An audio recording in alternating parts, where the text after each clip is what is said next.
A constitutional row over government plans to suspend Parliament. I think people should be on the streets. It's dictatorship. Smash and grab on our democracy. Queen has given her approval.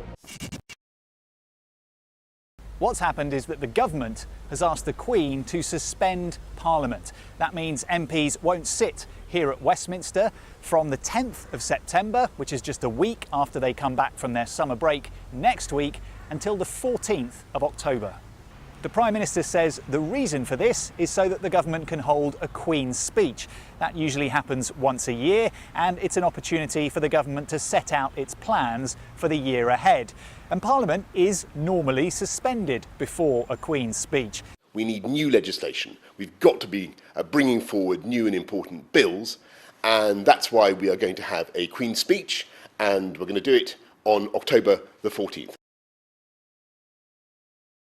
Because it's happening so close to the Brexit deadline of October the 31st. This has caused a huge row because MPs who want to avoid a no-deal Brexit say it's an abuse of the government's power, and they see it as a way to try to shut down the discussion and debate that they want to have in Parliament, and their attempts to try to force the government into asking for an extension to the Brexit process or bringing the government down with a vote of no confidence. What the Prime Minister's doing is a sort of smash and grab on our democracy in order to force through a no-deal exit from the European Union. What's he so afraid of that he needs to suspend Parliament to prevent Parliament discussing these matters? Like some kind of tin-pot dictator.